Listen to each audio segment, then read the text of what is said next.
it's me, Topher. Welcome to the World of Filara, my weird little corner of the universe where imagination becomes creation. So since that's my tagline and it's kind of my whole raison d'etre, I thought it was time to talk about manifestation. So this is going to be a lot of what I do here, you guys, is just encouraging you and teaching you my unique way of doing these things and my insight and my knowledge and my passion for manifestation in terms of spirituality and in terms of science, psychology and human behavior. I am just fascinated by all of it. And I've spent the last few years really getting to grips with all of it and having a go, just out of my own curiosity. At first, I never really had a plan of changing my entire life. I don't think I believed it at that point. But obviously over time, it's just been proven to me over and over again. I am literally living in the physical reality and representation of that work. So it's about time I start passing this on to you guys, right? So there's a lot of people talking out there about manifestation. Go listen to everyone if you want to. Listen to one person if you want to. It doesn't matter. The more people are talking about it, the more the message is getting out there. And this is just my version of it, which I feel is pretty unique, kind of nerdy, very dorky. But hey, if it appeals to somebody, if it resonates with somebody, I am doing my job and that's what I'm here for. I love it, I love it, I love it. So what is manifestation? Let's talk in the most simple terms for now. You have a desire, you want something, you see something, you're inspired by something, to do something or to start something or to even just buy something that you want, right? And then you have the thought, oh, I can buy said thing. Let me go into the shop and get it. It's actually a very, very simple process. It's 1, 2, 3, 4, right? I want, I think, I do, and then I get it. That should be as simple as we could possibly put it. Now, obviously, most of us in our lives nowadays would say we're not really living in a life that we want. So how could it just be that simple? What we don't realize is that most of what we're doing is unconscious manifestation. So we are manifesting things without even thinking about it, without us being aware of it. And that's because most of what's happening for us is run by our subconscious and our unconscious minds. And we're going to get into that a little bit later. So let's go ahead and break it down a little bit here for a moment. Before we get into the subconscious, let's have a look at conscious versus unconscious. So conscious manifestation is deliberate, it's intentional, and you do it on purpose. Let's use the example of buying a pair of shoes. I see somebody walking down the street and I say, I really like that pair of trainers. I feel, the first thing that I do is feel, I like that pair of trainers. It's a feeling of liking those trainers. And then I think to myself, where can I get those trainers from? Because my brain is essentially my computer. I can access information in there and logical answers to where can I get the trainers from. Maybe you could get them from this store. Have a look on the internet, type it in on Google, all of these different things, right? And then I'm going to take that action of looking on Google or having a look around the shops. I find a pair of shoes. And my next thought then from that logical thought from that moment is to buy the pair of shoes. Let's, aside from money and all those things, we'll talk about that later, but let's just assume that I've got enough money, 50 quid, I can buy the pair of shoes, right? So I go into the shop, I take the action, and then I am holding the shoes in my hand. They are now physically, I can interact with them with my physical senses. It's no longer just a feeling, I can now interact with them with one of my 5 senses. Smell, taste, touch, hear, or what's the other one? See, obviously. Obviously it's C, duh. So that's like the simplest form. That's a conscious manifestation. I'm aware the whole time that I'm wanting the shoes. I'm aware the whole time that I'm thinking about them, that I'm intending to get them, and I end up getting them. A very little resistance because, yeah, it's just a pair of trainers or something, right? Now let's have a look at unconscious manifestation, which of course is going to be the entire opposite. It's completely unaware. You do not know that you are asking for the thing that you're asking for. I want to use the word accidental. It's accidentally you're manifesting things that you may not necessarily want to have in your experience. I would say most of us, what we are experiencing in our daily lives is negative unconscious manifestation, what we would assume to be negative. Most of us don't want the life that we're living in. Most of us don't want the job we have. Most of us, if we really admit it, we don't want the relationship that we've got.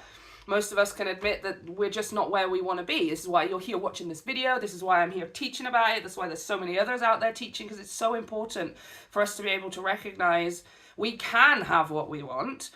We have just got to go about it in a very different way than maybe we have been. So unconscious manifestation for the largest part for most of us is going to feel vaguely sort of negative, right? And I want to change the perception on that. What I'm here for is to get us to turn our unconscious manifestations, the ones that we are unaware of, we don't know are operating, into conscious ones. So we become highly aware of them, we know when they're operating, we can get out ahead of the game and hopefully change the way that we react and respond, and therefore get a different result in those areas where we're not getting what we want. And then we want to take our conscious manifestations of I want £1 million, I want the love of my life, I want the bestest life, blah, blah, and make those unconscious so they're operating in the background and we don't even have to do anything. Right? If that's what's happening in the negative sense for us unconsciously, then there must be a way of harnessing that process and making it work in our favor. I don't want my unconscious manifestations to be manifesting various versions of my parent-child relationship into my romantic relationship. I don't want that. So I need to be able to take that, which I was unconsciously manifesting in all my relationships, and make it conscious, become highly aware of that's the way that I'm operating, that's what my brain is telling me, that's what my survival instincts and my subconscious programming is telling me. I don't have to listen to it. And I want to take all my conscious manifestations of having 1 million YouTube subscribers and being able to teach people my way of manifesting and really changing people's lives for the better so they can go out and change other people's lives for the better. I want to take all of that and make it unconscious to the point where I'm just waking up in the morning and I'm already manifesting it because my brain, my body, my heart, everything inside of me is geared towards it. I don't even have to switch it on. It's default. So now we had a little bit of chat versus conscious, which is aware. I know I'm doing it. I know that is what I want and what I'm going for, versus unconscious. I have no idea that this is operating and that's what's causing me to create this situation over and over again in my life. And we're going to go into the subconscious. I feel like most of you, if you're here and you're listening to this, then I don't need to tell you too much about the subconscious. You're probably aware of some kind of the way that it works. It operates in the background. It is controlling our survival and our instinctual nature. It is what gets you triggered when something happens in front of you. It's the part of you that is the least accessible in terms of your consciousness. Like, you can access your unconscious from a conscious state. Whilst I am awake, I can go into my unconscious, and when I, for example, I have dermatophagia. If you guys go check it out if you want, I'm not going to talk too much about it, but it's where I bite my skin. I don't bite my nails, but I do bite my skin a little bit, my cuticles and stuff, and it's a nervous disposition. Now, I know when I'm doing it that I am unconsciously biting my fingers. I will become conscious of this unconscious thing that I'm doing. But as to this day, I am now 31 years old. I still cannot quite access the subconscious programming that causes me to do it in the first place. So I continue to bite. And one day I'm going to figure it out, but it's hard because from a conscious state, I cannot reach the subconscious. I can't really get in there. I have to be able to, you've got to meditate. You're either going to go to therapy, hypnosis, or there's lots of different ways that you can do it. We'll talk about that later as well. But you understand my point here. You can't access the subconscious from the conscious mind. So it is something that you kind of need to go a level deeper. And you need to practice techniques and even work with professionals and stuff to help get all of this up to the surface. So let's talk about the role of the subconscious. What is the subconscious for? What does it do? The subconscious is kind of like your operating system, right? It's the computer itself. When you and I turn on a computer or turn on our smartphone, we can access all of the things, the apps and the programs and the software, type stuff in, watch this video, display things, all of these different kinds of things. But most of us don't really have any idea of how the operating system works at the baseline, what it is that gets the computer to turn on and gets that to interact with that. And it's a deeper level of programming. So the role of the subconscious is to run a deeper level of operating without you having to think about it. It needs to be there because of our survival nature. So back when we are running from predators and we are hunting ourselves, and most of us are probably trying to watch out for those tribesmen over there and stuff, our survival instinct is the thing that's going to keep us safe. It's going to keep us on high alert, so if we hear something, we're going to immediately clock where it is. If we need to run, we're going to know how to run. It's given us a certain set of hormones and chemicals, adrenaline, to be able to get the energy through your system so you can run as fast as possible from danger. Things like stress hormones like cortisol and things like that, to let your body know that something isn't right in the first place. This is all stuff that we need. It did. Yeah, it's still kind of need. We do need it sometimes, right? The only issue is that because we are living in a constantly quickeningly fast-paced society and world now, we are still operating with those same levels of survival instinct, but we don't need them anymore. We don't need those survival instincts anymore. You don't have to constantly be worried of something coming from behind to drag you back into the bushes. In some societies, yes, you do. And in some situations in societies, yes, you do. Shouldn't have to, but yes, you do. So it does serve us. You see why it's there. It is there and it's helpful. But why is it operating in our workplace? Why is it operating in our romantic relationships? In in non-abusive, let's call them, romantic relationships? Why are we having that between our parent and child relationships? Why are people having that same survival instinct from their own dreams? And the reason is because the subconscious cannot tell the difference. Literally, this is the answer. The subconscious cannot tell the difference between reality and what is imagined.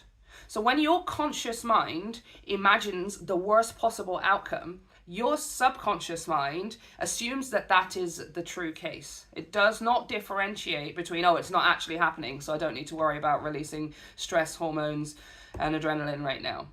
It doesn't know that. It's just going to do it anyway. And that is the programmed operating system, right? It's the hardest thing to change because you have to go so deep in there to change it at the core. And we'll talk about techniques and stuff in later videos. But that is the hardest part, without a doubt. So I wanted to take a moment to talk about belief systems as well, because belief systems they're the fabric of your operating system, the fabric of your subconscious. If you, at a subconscious level, believe everyone else is more attractive than you, right? No matter what you do on the surface level of yourself, have all the plastic surgery, lose all the weight, get the perfect body, have the perfect skin and the best this and that and all of the stuff, no matter what you do on the surface level, the subconscious mind still believes that everybody else is more attractive than you, and you will never be happy. You never will be fulfilled. You never will be satisfied. Which is why it's so futile for most of us on social media and the internet to look at another person and then compare ourselves and say, that is what I want. I promise you, most of them aren't living the life that they want because they're living in a world where surface is what's trying to complete them internally. And it doesn't work. That subconscious belief system is still there, right? It's an ingrained operating system. You have no escape from it. So do everything you want on the surface. If you still believe at your core, nothing is going to change. You could be living in the reality and your entire reality is different. It's so important for people to understand that as well. So where do belief systems come from? Belief systems come from certain inputs. So as a child, perhaps most of us during childhood, and certainly in our formative years as we are teenagers and young, especially 20s and things like that. I mean, it happens all throughout your life, but those first sort of 20 years are so crucial and important for developing what I would call your filter, right? You're born with no filter. When we're born as babies, we have no filter, right? We're not understanding what is hate or anger or jealousy. We don't understand what it is to be separate from, right? As in, a baby's not thinking to themselves, that group of people over there aren't like me. There's no us and them when you're a baby. A baby, there is just all. You're just with. And even when you're not with, you don't have a concept of loneliness. It's like there's no concept of that yet because the filter isn't there. These are all things that you're taught throughout your life, that if you are alone physically, then you must be lonely. And if you are lonely or alone, then that must mean that something's wrong with you, people don't like you. And the moment that goes into your head, by the time you're 7 to 12 years old, that belief system is locked. It's locked, which is why, for example, like things like religion, as much as I believe everybody can absolutely have their own connection to this universe in whatever form they want to, you have to be so careful with religion because of when you are teaching a child that doing X, Y, and Z, that what you believe is wrong because of your religion, separate from everyone else's, they are immediately going to take that on and believe it for everything that it is, which affects them later on in life. And I'm always trying to get through to people. If you are not happy with your life now as an adult because of the things that you believe, why on earth would you make your child believe the same thing? Teach them that, look, I didn't listen. I struggled. I worried about this, and this because I didn't believe blah, blah, blah, blah, blah. So I'm not going to instill that belief system into you, my child. But unconscious.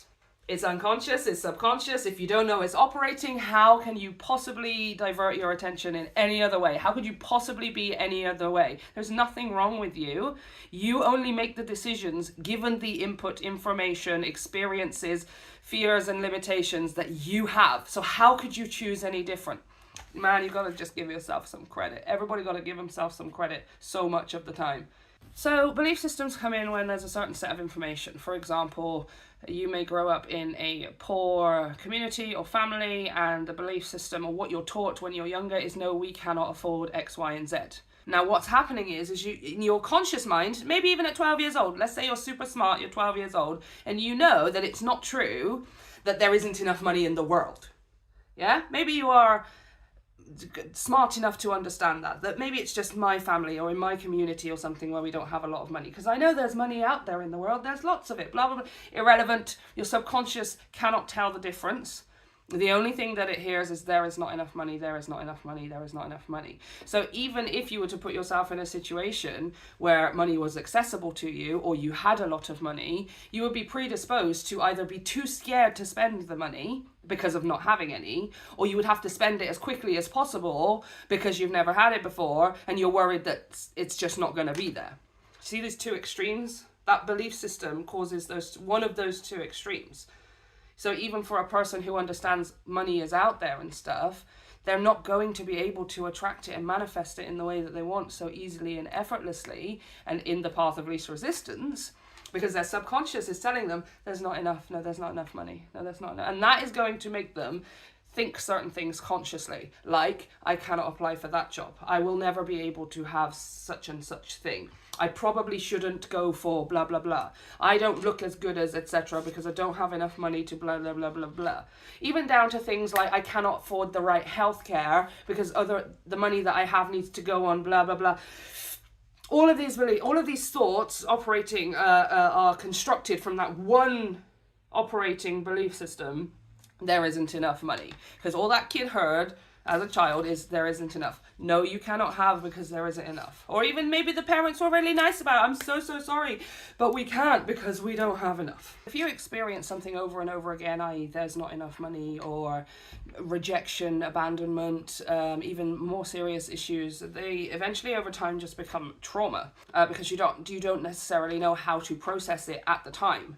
Right? The only thing that your body remembers is this is a negative situation that I don't like, right? Or your subconscious and your mind just, I don't like this situation. What your subconscious is going to do, the more traumatic a situation, or the more that it's fed into you, for example, there's not enough, I don't like you, I don't love you, blah, blah, blah, blah, blah. You are too much this, or you're not enough that. If you're told it again and again and again and again, it becomes the baseline, right? And then that baseline generates an emotion that is connected with said programming. So for example, if you're told that you're too much or you're not enough, anytime that there's a certain situation or a comment that's made or even a look that somebody gives you, it triggers your brain into thinking, I am being that too much, or I am being that not enough right now, which is going to trigger a feeling of guilt or shame. Right? Like, I am a bad person because I'm too much this, or I am ashamed because I'm not good enough, etc., etc. It's either going to be one of two things. It's going to be something that's hammered into you over time, there's not enough, you're not enough, or it's going to be one specific, very traumatic situation, right? Something that just caused your entire system to be on complete high alert. Now, most of us, I would hope, don't necessarily have that kind of trauma, okay? Especially from being a young kid, but obviously there's a massive amount of people out there who absolutely do. And your brain takes a snapshot, your subconscious takes a mental photograph of this picture, this what's happening right now, taking as much information as possible, because I want to be prepared for when this happens again, to either divert it, to escape from it, or to get out ahead of the game, to know that it's coming. And that's a good thing for our subconscious to do. Thank you so much, subconscious, for taking that snapshot. Thank you so much for looking out for my safety and my well-being, making sure that I know then can recognize this situation in the future. The only problem is the subconscious cannot differentiate. So next time a situation comes along that sounds, smells, tastes, looks, or feels, both in touch and in emotion, similar to that situation before, either the instantly traumatic one or the one that's been hammered into you over time, your subconscious is going to take over. It's going to completely take over your body, and that's what a trigger is, right? The trigger is that moment where your subconscious goes, oh my gosh, that thing's happening again. And what your body, because although your body has eyes, it's not your body interpreting the image, it's your brain. What your body doesn't know is that it's not really happening right now. Whatever that situation was in the past, or whatever that belief system that's been hammered into you, isn't necessarily true 100% of the time. In fact, whilst it may be true sometimes, most of the time it's not true. That situation was in the past. You are not in the same situation anymore. But your subconscious says, we got to keep you safe, we got to keep you protected, we got to make sure that predators can't get at you, so I'm going to release all of these stress hormones, I'm going to release absolutely everything and get this body here to recognize this is a dangerous situation, even though pretty much most of the time nothing is happening, most of the time. So the next step is your beliefs coupled with these emotions, the triggered emotions of thing from the past is happening again. When they coincide and they work together, they cause a set of automatic responses or reactions, let's call them. For example, I am in a situation with my current partner, because I have been cheated on in the past by another partner. I see my current partner get a message from a female. It triggered, my subconscious goes, there's that situation again, look, the thing is happening, your body cannot tell the difference, you're triggered straight into your emotions, and everything starts happening. You start shaking, you start getting anxious, you start getting nervous, and you're going to have whatever your personal automatic response is, whether that's anger, jealousy, envy, fear. You're either going to shut down or you're going to explode, and that part's kind of different for everyone, and again, based a lot on their input and stuff. But that part is just going to be different for everybody. But everybody is going to, well, not everybody, people in this situation, they're going to have that automatic response where my body is feeling it before I can even think. Before I can even think to myself, this is a different person. This is a different relationship. This person's never shown me any reason for me to believe that they cheat. This is, before you've even had a chance to recognize the fact that maybe it's their sister's name or their sister's number or something. It doesn't matter. Doesn't matter, your subconscious don't care, your body don't care, it's going straight into programmed mode, and it is jumping to the conclusion that this current partner is cheating. That is how fast it works, and you kind of, right now, most of us would say we have no control over this. And what we also have no control of is the aftermath as well.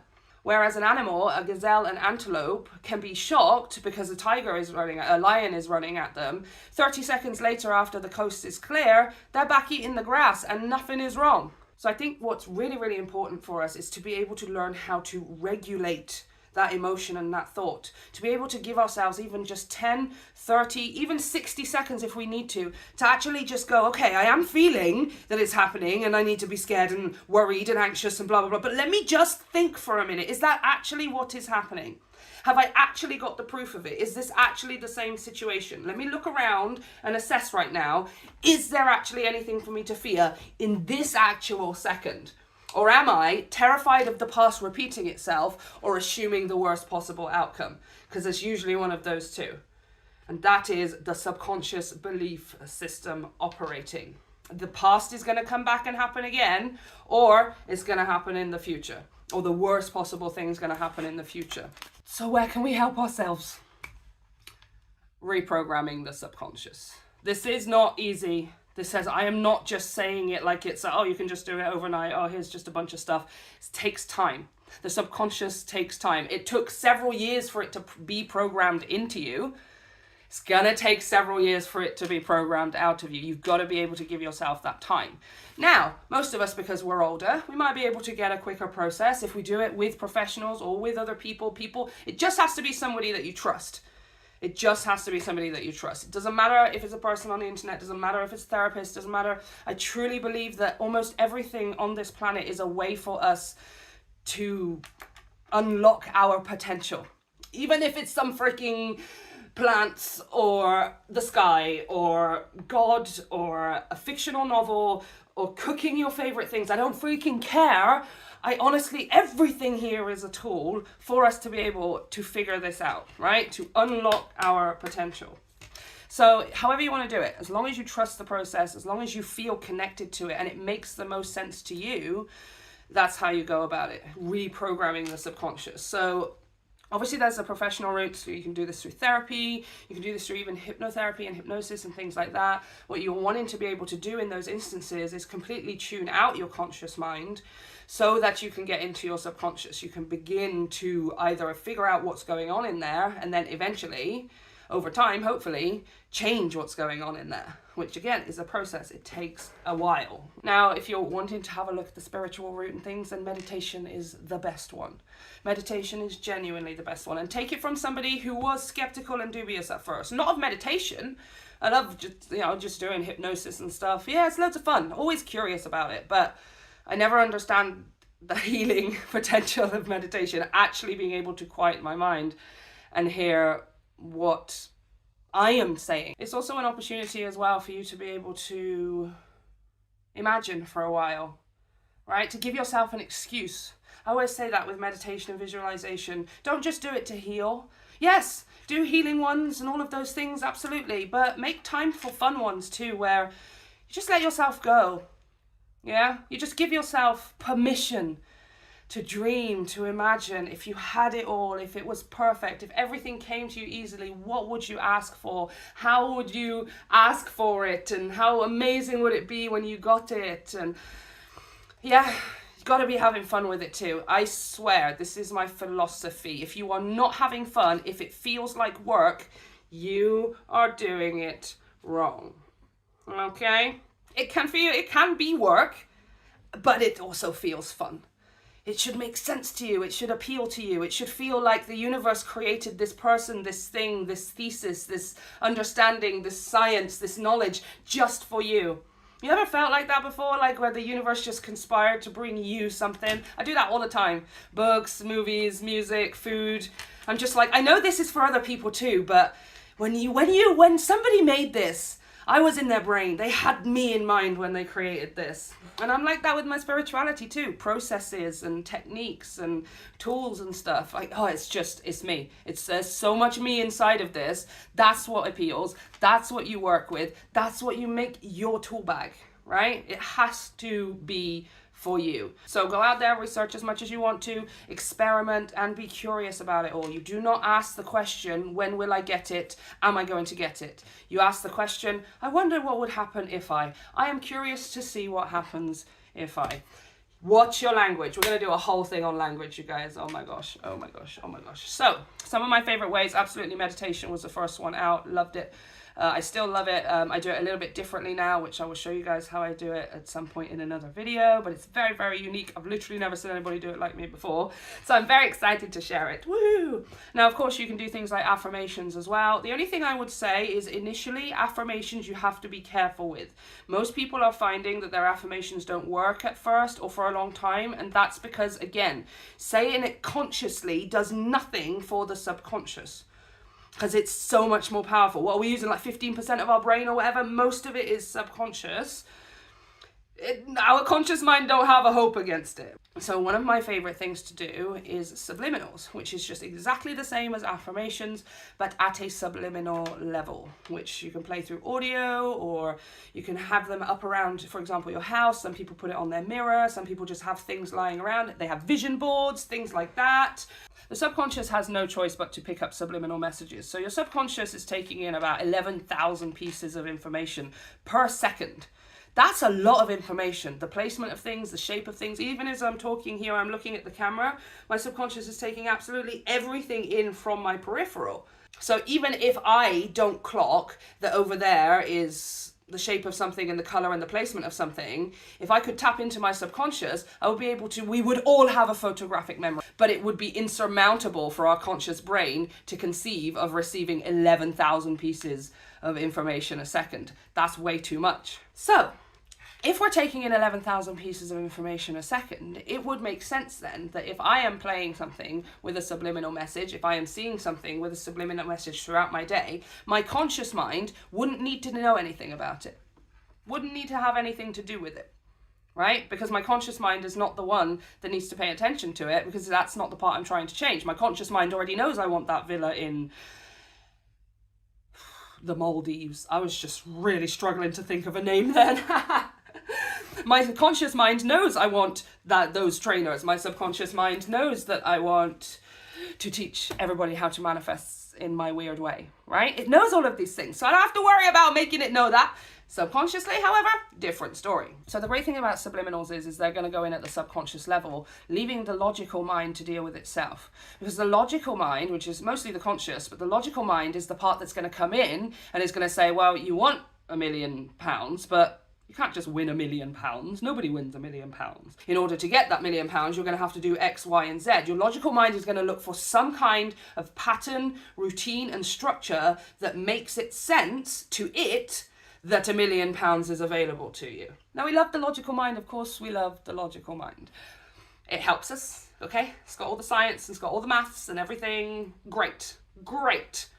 But it's about it working for us. This is not about us being run by our brain. Our brain is the computer that we brought to, I don't want to say work, but, you know, we brought it to the office. This life, Earth, existence, us existing, that's the office.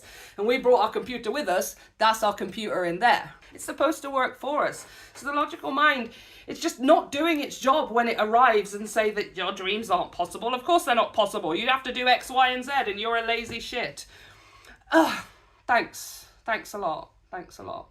It puts obstacle, it puts diversion and challenge in your path because it's trying to look for a pattern. It needs a pattern. That's how the logical mind works. It needs that structure to hold on to. So a subliminal is going to talk to the subconscious, or to the point where your conscious and your logical mind can't even hear it.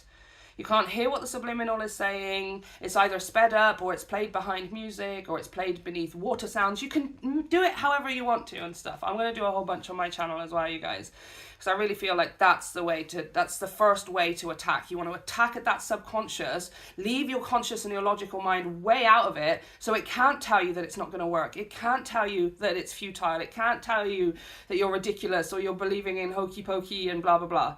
And what slowly happens over time is you start to feel a little bit better. You do. Even just after maybe like a week or so of doing it, just while you're sleeping. I literally just listen to it while I'm asleep, you guys. I don't have to do anything. I want to be as switched off as possible. So my subconscious mind is just running, just taking everything in. You start to think a little bit differently. You notice that you're thinking a little bit differently now about money, love, yourself, your worth, your whatevers. It's so satisfying. I cannot tell you how satisfying it is, okay? But again, that's just my personal, we'll talk about that later. But I would say personally, I would prefer to do with subliminals than affirmations, or do them alongside each other, as well as coupled with the meditation and stuff. We're going to talk about scripting too, as well as journaling. I love scripting, is one of my favorite things to do, especially as a writer. I love putting that pen to paper and really seeing the results come out on paper. It feels so much more real. We're going to talk about Grabovoi numbers as well. I love the idea of that. We're just going to explore it all together, you guys. Okay, some things are going to work, some things aren't going to work, but in the midst, you are going to find your personal blueprint for manifestation. So the final step, once you have reprogrammed your subconscious, once you have taken your logical mind and put it in its place, so it's not telling you constantly you can't have what you want. I always say the logical mind should work for us. It should be the thing that comes after the feeling. I want to start a YouTube channel and teach people about my way of manifesting, or my perspective of manifestation and stuff, right? My logical brain should then come in and go, absolutely, Topher, let me figure that out for you. Let me just have a look at this. Let's find some research here. Yeah, absolutely. I'm going to put all the best thoughts in your head. I'm going to put all the best research in there. Let's absolutely get down. That's how it should be working. It's not going to come, it's not supposed to come up and say, You can't do that. Everybody else is already doing that. Why are you already just doing the thing everybody else is doing? You see how successful everybody else is doing it. Why would you think you would ever get to that point? Shut up. Shut up. I don't know who you are in there, but it ain't me. Yeah? Because I got things to say. I got things to do. I got people to teach. Okay? I got stuff to learn, somebody. I make myself laugh, you guys. I really do. Honestly, this is probably one of the best medicines as well. You gotta learn to laugh at yourself. You got to learn to laugh at that voice inside your head. Oh, you think? Is that what you think? Let me just prove you wrong. Yeah? Yeah? Even if it's just to the voice inside your own head, then you don't even have to worry. You don't even have to worry about everybody else knowing your business and you having to go up to somebody and say, oh, I didn't get it done. It's just the voice inside your own head. And I don't even know who that is, because it ain't you. It ain't you. Just like it ain't me, it ain't you. So the final step here is going to be integrating the conscious and the subconscious. The conscious mind thinking, I want to do the YouTube channel and teach my way of manifesting. And the subconscious mind saying, that's absolutely possible. I believe that it's possible and I'm very, very excited and open to it. And those two things merging together, that is when magic unfolds. Okay, you immediately start feeling better about the situation, which makes you think better thoughts, which makes you take better action. Hey presto, you get a better result. And here I am making this video, talking to you right now. Okay, achievable, realistic results. This is my reality now. And it came from the process of completely changing what I believe about myself, including how I look. So that's going to be a whole thing as well, you guys. We're totally going to be diving into that. We're totally going to be talking about it. I'm literally at this point of recognizing my belief system was holding me back from making videos and doing as much as I wanted to do on the internet because I don't look like everyone else. Yeah? Am I supposed to look like? What does look like everyone else look like? How can I possibly look like everyone else? That's a lot of people. Yeah. So, instead of me trying to find myself in everybody else, I realized, just gotta be me. Gotta be me, gotta be I, gotta be who I know I am inside. So poignant, you guys. Go listen to that song. And so I'm going to leave it there for now. I just wanted to go over the basics of it, the simplicity of how manifestation should be, the difference between your conscious and your unconscious manifestation, and then ultimately how that subconscious plays a role, what the subconscious is, how it's affected. And we're going to hone in on each and every one of these subjects a little bit more in each video. But as the 101 class, we're kind of just skimming over the top like cream off the top of milk, right? I don't know if that's a good analogy. I love you guys so much. If you got anything at all from the video, you guys, then don't forget to like and subscribe and notifications and all of the YouTube things. Okay? I love you, I love you, I love you. I'll see you next time.